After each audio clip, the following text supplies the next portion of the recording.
Please rise to the Pledge of Allegiance. I pledge allegiance to the flag of the United States of America and to the republic for which it stands, one nation, under God, indivisible, with liberty and justice for all.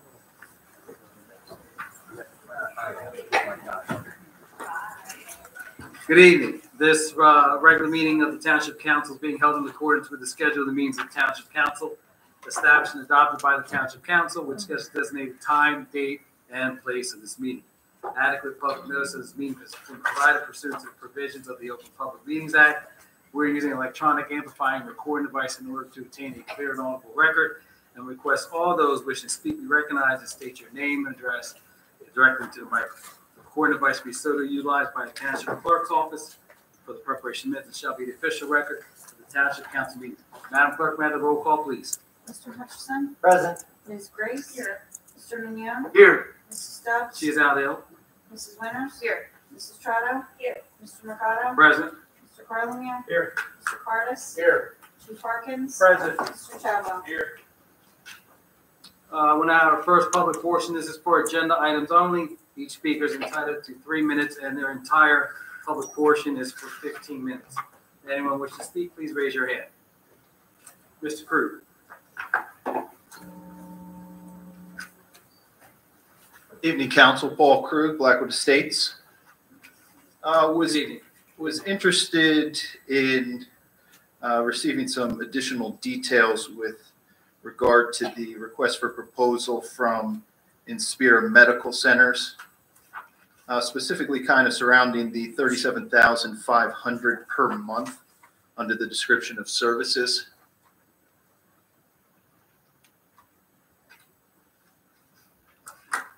Mr. Carson, you want to address that? Yeah, it's a bill. It's a monthly bill that they submitted as part of their proposal. They were the only ones to submit a proposal. AMR did not submit a proposal. We had several meetings with AMR prior to, as you're aware, the notice of termination that was issued by AMR. At those meetings, they expressed concerns that they were not able to meet their expenses with regard to billing of Medicare, and that they were having difficulties hiring individuals because of COVID situations and other related situations throughout the economy. And so recognizing that we had a problem and recognizing that it is a life or death situation, we immediately convened and moved forward with an RFQ, which was received on January 12th. We confirmed that after we moved forward with the advertisement as an emergency. As I indicated before, no one submitted a proposal except for Inspira. Inspira included there are actually 2 agreements. One is an emergency agreement to get us from the period of December 31st, 2021 to April 8th of 2022, which is the 120 days notice under the contract for termination. That has a $35,000 fee associated with that. They have access to the building at 1 Woodshire, aerial, near the aerial fire company, the aerial rescue squad, what we call it, and the older building but fixed up building, the Glendora Rescue Squad at 236 Taylor Avenue. So they are permitted to use both of those buildings. We are covering the cost for as part of the agreement, the cost for that building in terms of the utilities. We also cover any maintenance. We are in agreement. Part of this agreement is it's a shared service cooperative purchasing agreement with Pine Hill. The calculated percentage is based on the number of calls. Breaks out to 75% Gloucester Township, 25% Pine Hill. So of those amounts. In this case, we'll talk first about the $35,000 that covers us from December 31st to April 8th of 2022. That $35,000 will be apportioned 75% Gloucester Township, 25% Pine Hill. Is that 35? So our portion is $26,250. Correct, that is correct. And then after that, the new agreement will cover us for a 5-year period, which is permissible by New Jersey statutes, correct, Mr. Quadro? That will be a 5-year agreement, and that will be $37,500 per month, and that will be split the same way, 75%, 25%. We will at some point look at that, but we're basically in agreement that percentage will hold all the way through calendar year 2022. We are also looking at using the American Rescue Plan monies for that, because a lot of that is related to the COVID situation caused by and related to COVID. And I'm very pleased with it. I'm extremely pleased with it, in fact, because I was worried we would not get a bid at all. And I did not want to see the township go into the ambulance business. You have capital expenditures for trucks, which run anywhere from $250,000 to $300,000. We would probably need upwards of 5 trucks, so you'd be looking at that expense. You're looking at 20 to 21, 22 employees, probably unionized, probably most likely health benefits, other benefits involved. Just operationally, it was a multi-million-dollar venture if we had to do it ourselves, quite frankly. No one else was interested in submitting proposals.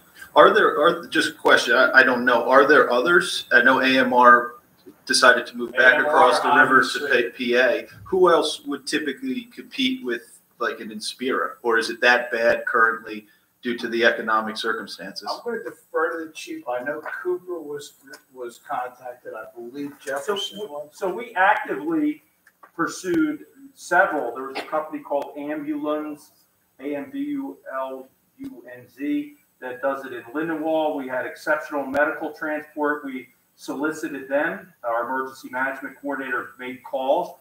Virtua Hospitals, we called Virtua System. We called Cooper.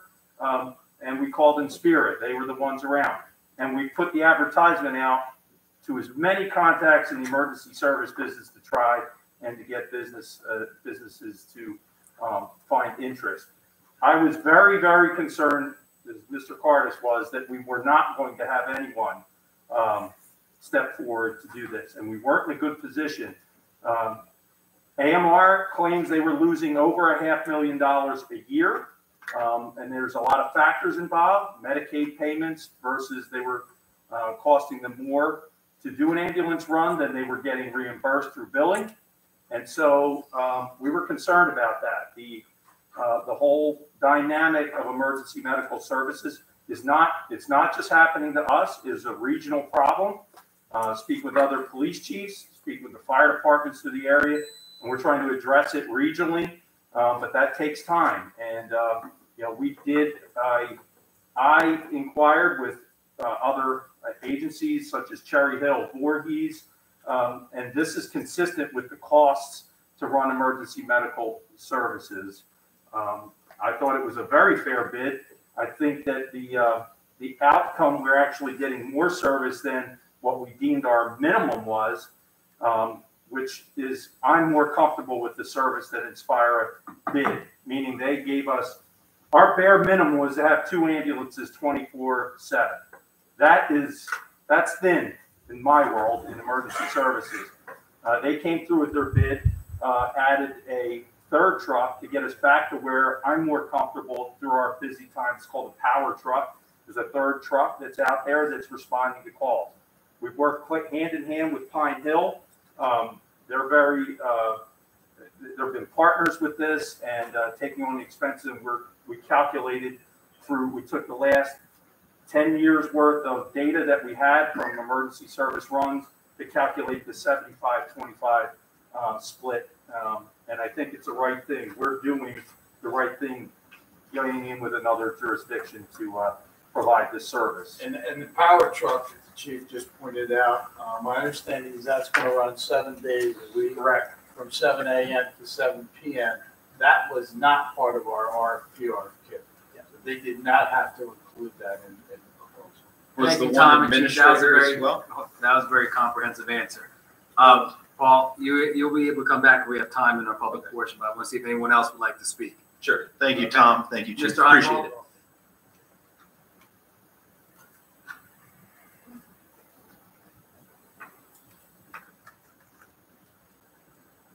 Good evening, Pete Highball, Morningstar Court. Good evening. Thank you for those responses and thank you for doing that work to get us. That is a flip of the whole model now. Our township has never paid for ambulance services, but I understand times are different. Is that now the model for other South Jersey towns? It appears so. Yes, Chief. Yeah, so my research is, a lot, Inspire, we're probably the first Camden County where Inspire has made inroads in. They're in Gloucester County. They are the primary EMS service, I believe, for Cumberland County. But regionally, I've been in on meetings with other police chiefs on how to address this problem. They have other places that are looking to go to the private route that we're at. Salary, EMS is not a cheap business. Just getting supplies, keeping certifications, even getting EMTs, the standard, the training standards is so high now. I believe the last EMT training class at Camden County Fire Academy had 52 candidates, and I believe only 18 passed the exam at the end. So it's a very difficult time. It has flipped. That's a good way of putting it. But there's nothing more important than getting an ambulance when you need it. Okay, thank you. Different topic. Looking at the bill list, I see that we're now spending some of the ARP federal COVID relief money. The $3.4 million we received last year. Is there a budget or something that outlines how we plan on spending the $3.4 million? Does that exist? No, no, it's not required. Christier spoke, our CFO spoke with the auditor today. There is no requirement for a budget at this time.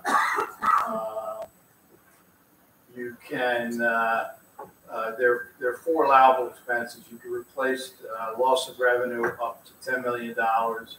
Recipients may use the money to offset any governmental service. So that's where we're talking about offsetting The EMS. the expenses. Yes, correct. Makes sense. And so you just have to anticipate the line item to offset the appropriation. 2 is to support COVID-19 public health and economic impacts. 3 is to provide premium pay to employees. And the 4th is water and sewer broadband infrastructure. Which is pretty broad. That's a pretty broad That's category. very broad. And- Right. Okay. Are there any, related to those expenditures, are there any reporting requirements to an agency, a federal agency or a state agency or something like that? Not to my knowledge at this point. I mean, So there's been talk They're of taking an it on audit. faith, okay, maybe an audit, but other than that, they're more or less taking on faith that we stay within the federal guidelines. That's my understanding. Okay, thank you. Thanks, Mr. Einball. As a follow-up, Mr. Mercado, can I ask you a question? Yes. How long do we have to utilize those funds before, let's say, they're clawed back by the federal government? I believe it's December 31st of 24. I think it's I might have to get back to you with the exact date. But it's got to be 24. I can't imagine 23. Thank you. Is there anyone else? They may extend that. Mr. Sweet, you'll be our last speaker during this public portion.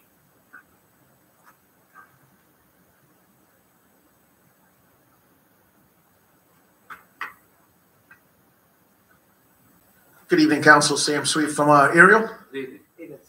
Just a couple quick questions. I couldn't hear, and it was my fault. The 4 allowable expenses, loss of revenue, but also offsetting appropriations. That's one. Correct. Up to $10 million, you're allowed to use the money to offset any governmental services, which means appropriations. Okay. Supporting COVID? So she has, I'm going by what she's written here, so I don't know what the source was that she used because I was out of the office until approximately 6 o'clock. She'd already left. It says she has here support COVID-19, public health, and economic impacts. I don't know what exactly that means without talking to her. Okay, and premium pay? Provide premium pay to employees. All right, and then the last one was water. Sewer, broadband infrastructure. I believe there should be commas there because I think they are all capital type expenses. Broadband being internet, phones. That would be my understanding. Okay, all right. And then my question is, on the RFP for the ambulances, they said they may soft bill. Was that finalized? Are they going to soft bill or hard bill? Do we know?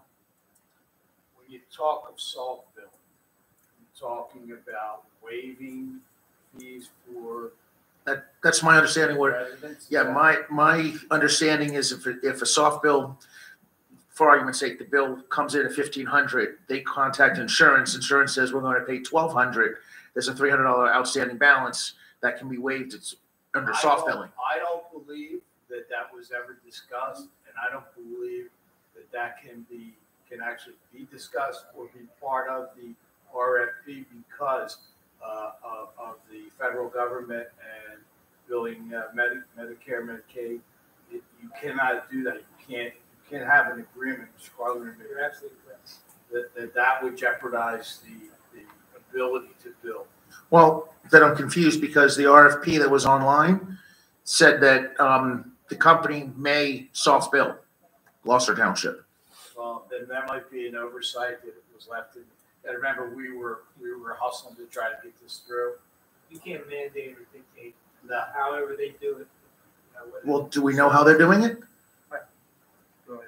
So just through my research, the industry standard is that they will soft bill. Inspire is to someone that receives medical service, right?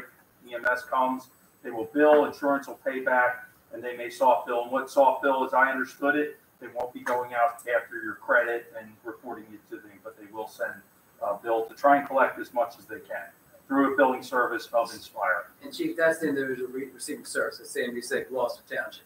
You're talking Yeah, about well, they're not going to be resident soft billing us. They're going to be soft billing the Resident. patient that gets picked up and transported. That's right. And- That's right, man. I just want a They're not clarification. really writing it off. So Correct. Yep. Yep. The Gloucester Township will not receive another bill in addition to what the RFP calls for.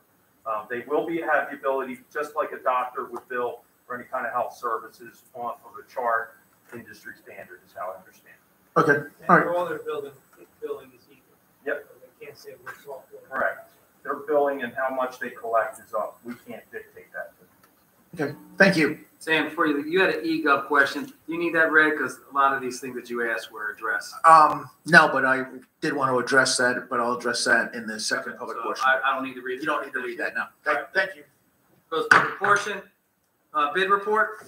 Emergency medical services. I entertain a motion. So moved. There's a second. Second. On the question. Roll call, please. Mr. Hutchison, Yes. Ms. Grace, Mr. Minio, Yes. Mrs. Winters. Yes. Mrs. Trotter. Yes. Mr. Mercado. Yes. Next is our consent agenda. Any council member would like to have any of the items removed, please speak up. Hearing none, I entertain a motion to accept the consent agenda as presented. I'll make that motion. Second. On the question. Roll call, please. Mr. Hutchison. Yes. Ms. Grace. Yes. Mr. Minio, Yes. Mrs. Winters. Yes. Mrs. Trotter. Yes. Mr. Mercado. Yes. Next is our GTE Gov access emails. Since Mr. Sweet waived his, we have one more. This resident is Liam Crawford from 603 Pasadena Drive, Magnolia, Catalina Hill section of our town. There is a concern about more housing development in the township. Adding more housing is going to cause more traffic on our roads. Our schools will become more populated. How is the traffic problem going to be solved, and are our schools prepared to handle more students? Both of these problems predict a tax increase. How is this going to be addressed? With any type of development that takes place in the township, that development goes before the planning board, and when the planning board, when that discussion takes place, there's an impact study that's provided by that developer. That impact study addresses traffic issues, school-related possible issues. So that's discussed during that planning board session. I see one of my old colleagues used to be on the planning board, Mr. Custodio. Good to see you. So he's fully aware of these traffic impact studies that take place. So I will respond back to Mr. Crawford regarding that. Next is our second public portion. This is for any item that the public wishes to address. Each speaker is entitled to 5 minutes. There is a maximum of 30 minutes for our public portion. And those that are new here, an individual can speak up to 2 times only during that public portion. Does anyone like to speak on any item? Ms. Shaughnessy.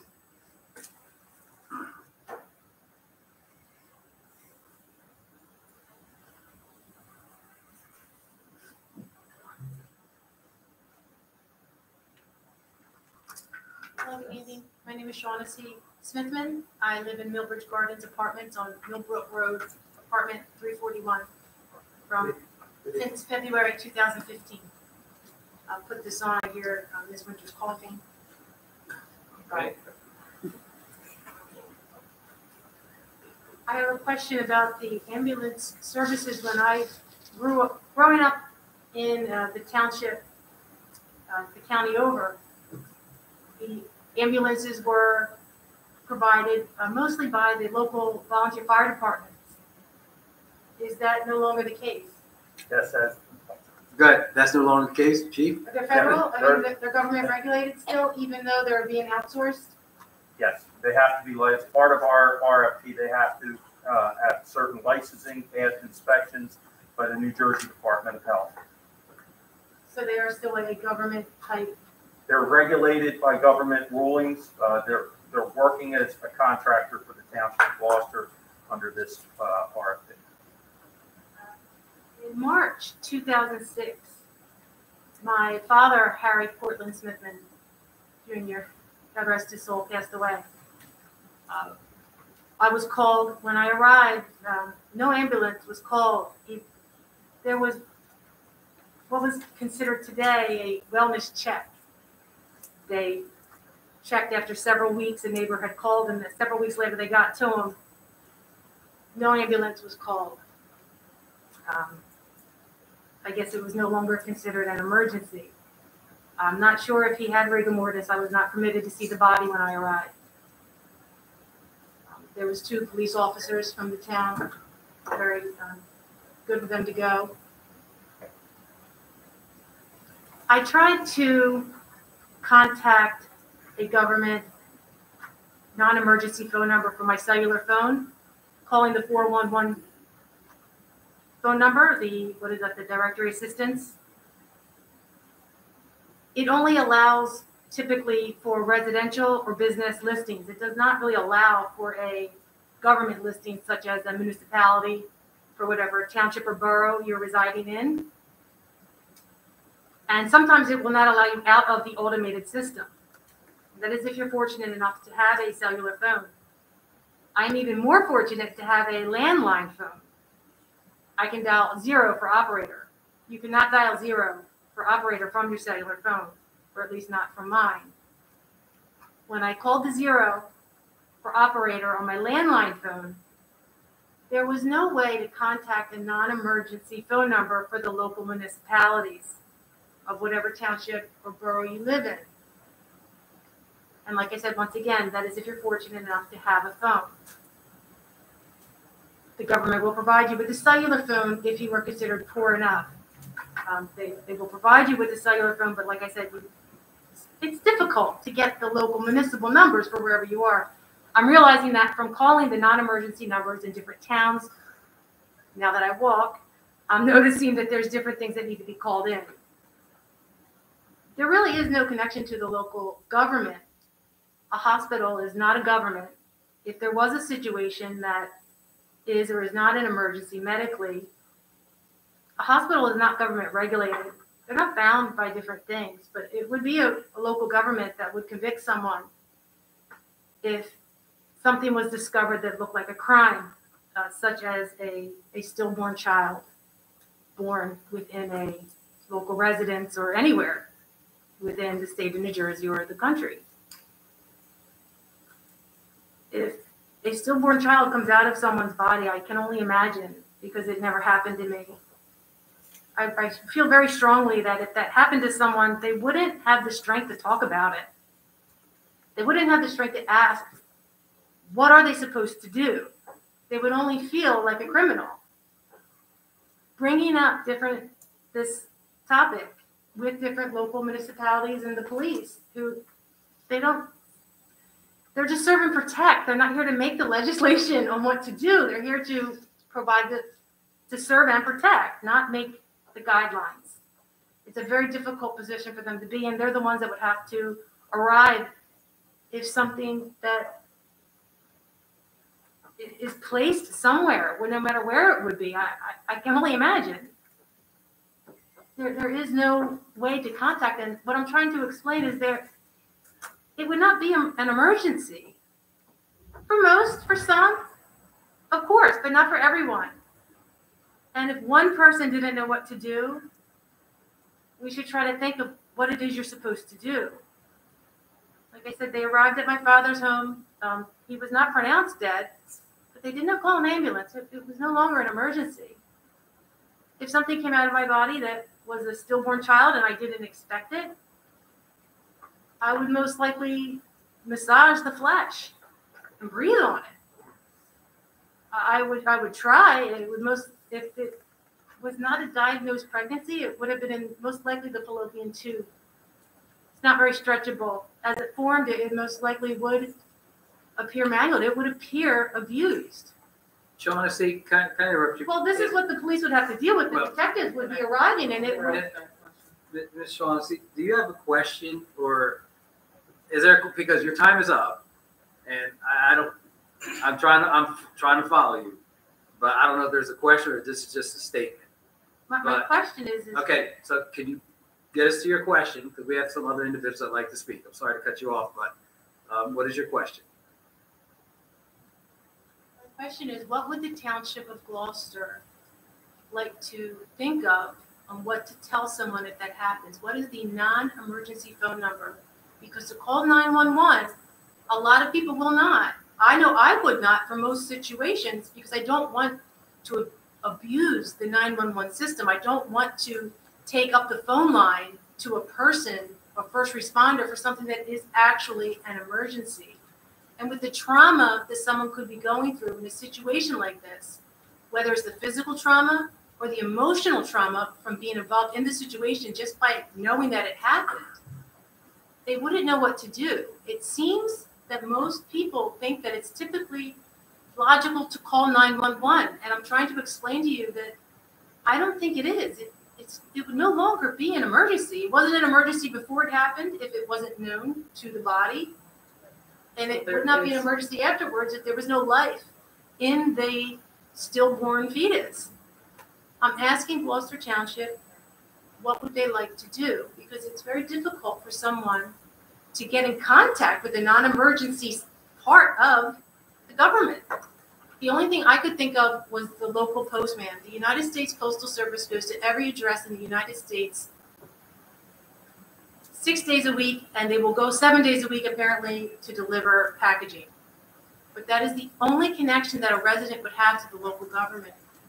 If there was some way that they could Ms. Smith, and I'm going to have the chief address that, and then afterward, we're going to bring another speaker on. Chief. Sure. We have a non-emergency police line to our dispatch center, 24 hours, 7 days a week, 365 days a year, 856-228-4500. I'll make sure Corporal McLaughlin writes it down for you so you have it for you. That's the number. That gets you any kind of service that you need that's non-emergency. But there's no way for a resident, no matter where they are, to get that number. The 411 system. Yeah, that's a state issue that we have to address the state level. Can we do that? We do have it here in Gloucester Township. New Jersey also has a hub. If you dial 211, if you have a mental health emergency, if you have any other kind of non-emergency, you dial 211. The people that will answer the telephone will put you in the direction that you need to go. I had a neighbor that asked me for food. My food was not prepared to be shared. With the COVID, I am not diagnosed at all with a coronavirus, but just in case, I offered to bring her to a store to purchase her food. She wanted food from right out of my refrigerator. No food was ready. I called 211 to ask them, what can a neighbor do to help them with food? Can I interrupt? They told me. Can I interrupt, please? I have to interrupt you. There are a lot of people here today. They all want to be heard. Please, can we let them have an opportunity to talk? Please. What's your answer? I don't have an answer for your question because I'll be honest with you. I have no idea what you're talking about tonight. But I do want to say this. Excuse me? There are a lot of people in the audience right now. Let them have their opportunity. If there is someone that had a stillborn child come out of their body, a child without life, what would you like for them to do? Ms. Smithman, some of these topics that you brought to us over the last few weeks and months, they are. This is the only topic. No, there's some other things that you have brought up. We're only in the month of January 2022. The last few weeks and months, Ms. Smithman. Excuse me? The last few weeks and months, you have brought some issues to us that are frankly not something that a municipality would oversee. And so. You speak of ambulance services. You're providing ambulance services. Ms. This is something Smithman. that is not really a medical issue. Ms. But it does Smithman. affect the. Ms. Smithman, your time is up. Thank you very much. You can come back up if we have time left. Is there anyone else who would like to speak? And I ask all those speakers to keep your comments concise and within that 5-minute period, because there are people that do want to speak. Mr. Krug, Mr. Sweet, you'll be after. Thank you, Council. Paul Krug, Blackwood Estates. Just a couple follow-ups with regard to the medical services. So, Tom and Chief, I understood that we're in a new paradigm with regard to paying for ambulance services. Historically, we have not done that, correct? That has not been the market, but the market has changed. Okay. I'm assuming the market has changed given the happenings of the pandemic, and we're about to sign a 5-year deal. Is the $37.5 per month until which the market reverts back to normal, or are we signing on for 5 years for that $37.5 all the way through? All the way through. Is there the potential that the market comes back and normalizes, and that we could negotiate that $37.5 once it does? That's President. All right, Chief. Just in my experience, this has been shifting this way over the years. The pandemic just intensified it. This has been the routine. It goes back to the loss of volunteers. We used to have volunteer ambulances throughout the town, and volunteerism has taken a hit for numerous reasons. And then I've seen it where AMR has been complaining about losing money for at least probably 5 years or whatnot, but they always hoped that it would turn, and because things change with the amounts that get paid through Medicare and all that kind of stuff. I think the pandemic just exacerbated it. It just, the employment issues that the rest of the economy's been having was really intensified for them, which really made them have to pay overtime, things like that. They just didn't have the work pool. Luckily, Inspire, they have a stronger work pool. I think they're a better employer, and but there are costs involved. So I would say that this was just not the pandemic. They were losing funds or not making a profit to their liking, like a corporation would like to, for many, many years prior. The pandemic really magnified it. Okay. Thank you for that explanation. And you are absolutely correct. If you remember, AMR was a result of another company that folded. Yeah. Even our GTEMS had financial issues throughout. They were always having income expenditure billing issues. So, okay. I see on here, and this was mentioned, 2 24-hour BLS ambulances and 1 12-hour BLS. Was an ALS, so BLS is basic life, and then ALS is advanced life support. Was an ALS considered for this bid? No, that's covered under, I'm sorry. Yeah, go ahead, Chief. So that's covered under a countywide system. Virtua paramedics control all advanced life support services. It's more regionally covered. We have an ALS unit that's stationed at Shoes Landing Fire for this, but that shifts.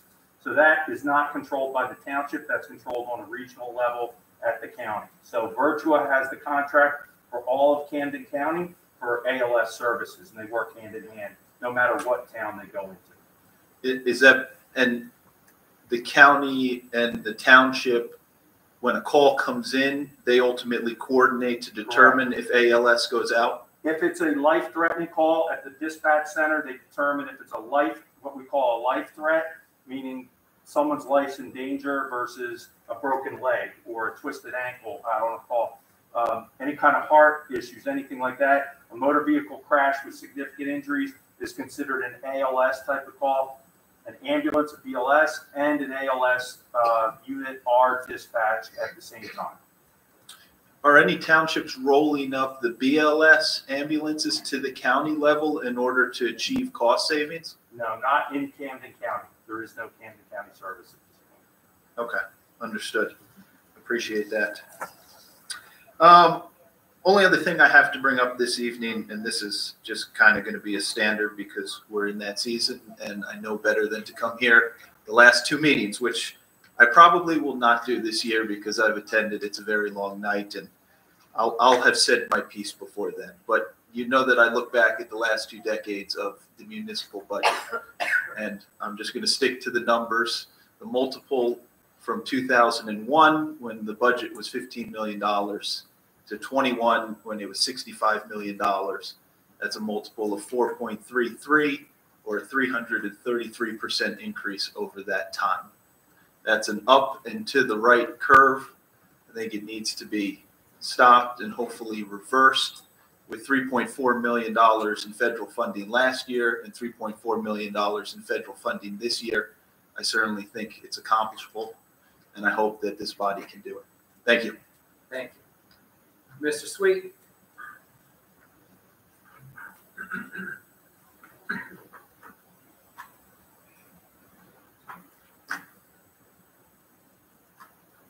Good evening again, Council. Sam Sweet from Ariel.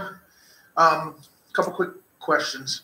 The non-fair contracts, it's my understanding that if somebody does a political donation, then that prohibits them from doing business with the township for, is it 1 or 2 years? Mr. Carmen? I'm not sure the exact, obviously, but I actually don't recall whether it's been in it for 1 or 2 years. I have to check. But they're prohibited for at least 1 year? I would think so, but I would want to check. And is that any business, or is it like any business with the township, or Well, a certain like fair, number? Fair is the competitive bid. What's that? Open and fair is the competitive bid. No, I'm saying non-fair. Okay. So you're talking about non-fair, but it's not. Yes, the non-fair, it's my understanding that if someone does a political contribution, they can't do business with the township for a period of time. That's correct, my understanding. Whether it's 1 or 2 years, I'd have to check on. Could you check and get back to me on that? All right. President Mercado, I know it's been brought up in the past about having 2 eGov questions, 2 eGov times, because sometimes, like right now, the eGov is right after the agenda. So like my eGov, I wasn't sure if I was going to be able to make the meeting. That's why I sent my eGov question in, and then I waived it, obviously, since I was here and got the answers. But if I wasn't here, it would have been read after the agenda. And I'm sure certain people or other people have the same thing. They have agenda questions sometimes. And I know you get them beforehand. So could we, if they're agenda questions, possibly move those eGov questions to the front? That was asked by another resident at our December meeting, and I said I would think about it when we had a reorganization, and I decided to keep it where it's at in our order of business. So it's going to still remain there throughout the year. But if you have, I mean, it's not going to be that many questions for the agenda. I mean, I think it would behoove council to hear from the residents before the, if it's an agenda item. And they hear from the residents, we read it out loud, we respond to it. So we're going to keep it there in the order of business. But I set the agenda, Mr. Sweet. I understand that. You can keep asking the question. Okay, well, 10 different ways. no, I understand that. And I'll let you continue. What if something in the agenda, in those questions pertains to maybe stopping an agenda or convincing one of you to vote, to change the item or put a hiatus on it, put it on hold. I believe a couple times we've been up here and we've asked questions and you've basically said, oh, we're going to hold off on voting on that because it's a good point. Well, all members of council get a copy of that EGO question, so if that's something they want to bring up during discussion, they Okay. can bring that up. All right. So they're all, wait a minute, so everybody All gets get a it copy of it. beforehand. Yes, So if somebody said, hey, there's a good point, we can read it beforehand. absolutely. Okay, all right. Thank you. Thank you. Is there anyone else? Ms. Coyne?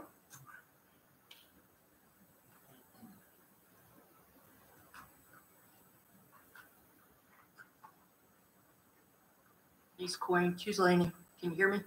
Yes. Good evening. I just wanted to follow up on the marijuana grow lease thing. Do you know, did they get their license or is that still pending? Tom or Chief or you or Mr. Nolan? Okay, we can get an update for you on that. I have not been officially notified of any licenses being approved, as I believe is required that I would Go get through your notified. office. Yep. Okay. We can try to get an update on that for you. Okay, so when that does get approved, the lease that you guys were talking about giving them for their grow facility, will there be a point in time where the details of that come back in front of council for public comment? I would imagine so. Yeah. Mr. Carl. We're actually talking about when right now the township signed a letter of intent to enter into a lease, but the actual terms of the lease have not been formulated. If they get their approval, then it's back in. So the only thing that is locks the town into negotiating with them, but now a commitment that they're the ones that are going to get a lease. Okay, The letter of intent that helps them go through their state process. right. Okay, so can you tell me how the property not having property tax plays into leasing that property to a business? But it's township owned. Is that what you're- No, what I'm saying is normally, if you weren't leasing the property, they would have to purchase the property and pay property tax. But because it's a tax-free property and they're leasing it, I'm wondering how the fact that there is no property tax plays into that. So you're saying there's no property tax because the township owns property? Correct. Okay, so that's how the township negotiates its contract to lease that property. That property can be sold or leased, whichever direction the township goes. So if it's going to be a lease, it's a lease. And if you had a lease, theoretically, you could increase the lease payments by an amount that otherwise would be paid in property tax. Right, that's what I was wondering, if I that, mean, that's all in the contract negotiation. okay. All right, so that the public will be able to get those details at some point in the future. Once the township negotiates a contract and that contract comes up for signing, but until then, that's a closed item the township will negotiate with the intended tenant. Okay, and the last question regarding that, it was stated that there would be a 2% tax on the manufacturer, I guess the growth, and then a 2% tax on retail. That's part of the state legislation. Right, and that goes to the township, correct? So I'm wondering the 2% tax on growth, how was that figured? Those proceeds, I imagine. But that would be retail, would it not? It's- I'm wondering what the difference between retail and growth is. I can't answer. You grow to sell it, so it seems to be there'd be a tax on that makes sense. But the 2% tax on growth, I don't know what that Well, means. they're growing it for a market, so I don't know how you figured I could answer the letter or CPA question. I was just wondering, is there a wholesale market and a retail market? I wouldn't answer it. So maybe the 2%'s on wholesale and the 2%'s on retail? Whatever their receipts are, I would imagine is how they calculate. Imagine it's set forth in the statute. Mr. Carter, is it possible we can reach out to their attorney, Ms. Riley? I believe that was her name. Yeah. And get some clarity on that growth part. Mr. President, I do believe that it is all regulated in the state statute and that this, forgive me, I can't remember, the state commission that's going to be regulating it is going to have intense oversight on how it goes. I believe that the retail places are just, they're gonna buy wholesale from a grow facility on that, and then if, let's say they open a shop somewhere and they sell it to the customer coming in, that's designated as retail. Now, when they're doing both, how they audit that, I'm not sure, but my understanding is going to be highly regulated by this and inspected, very similar to the Alcohol Beverage Commission, ABC, that does it with liquor now. Okay, If that thank you. helps you. Thank you. Is there anyone else that hasn't spoken? Ms. Hendry, you'll be our last speaker of the evening.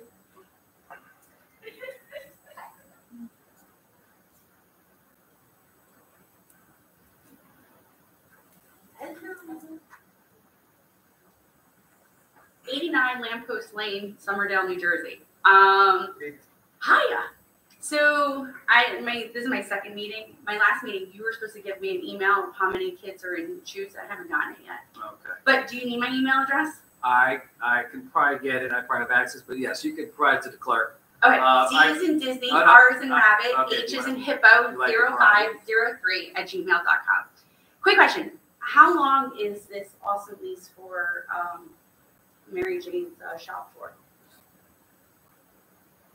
That's not the name of it. I don't know what the name Okay. is, All but the weed, the reverb, Cannabis, the okay. cannabis. We don't have a term on it yet. Okay.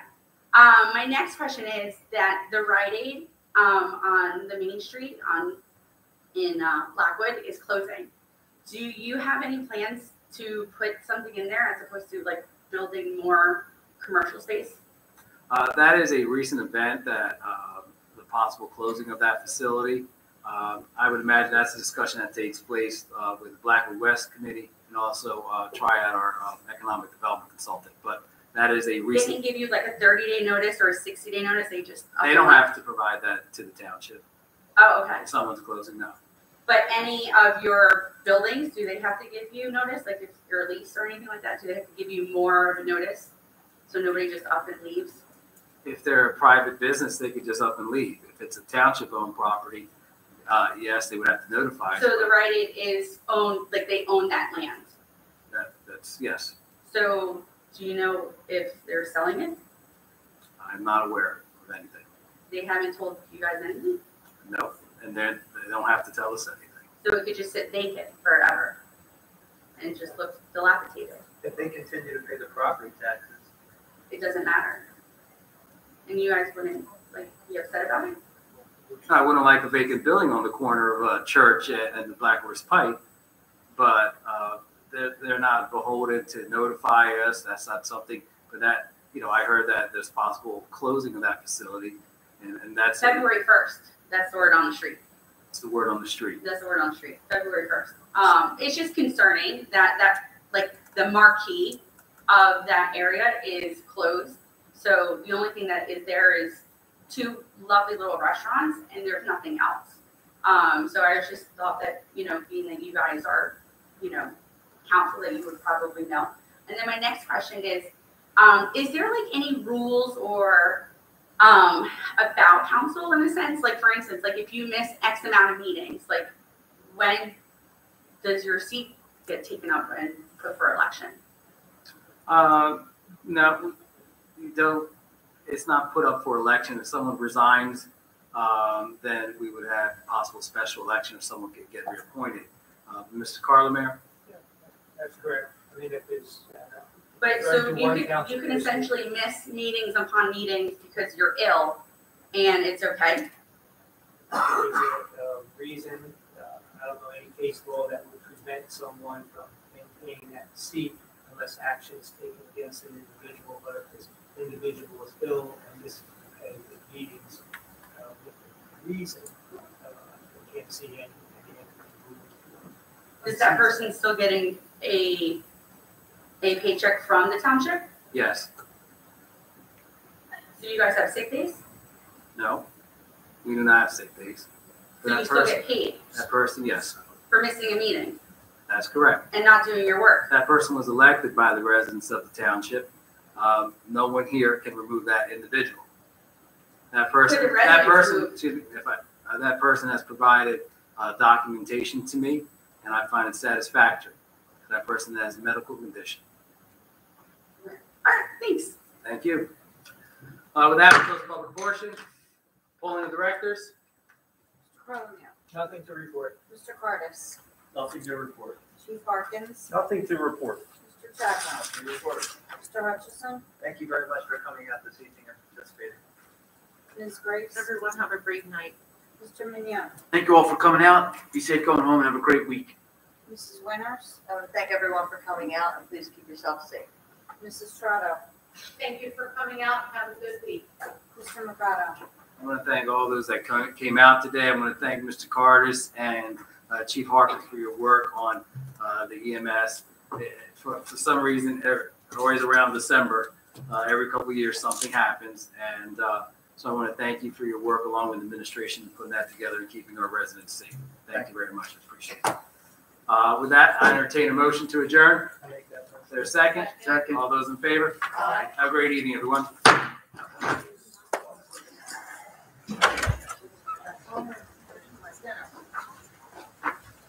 Hey, Chief. I just wanted to say hello. Hey, Dave Harkins, how Hi, are you? Mayor Kapata. Pleasure, sir. How you doing? Good to see you.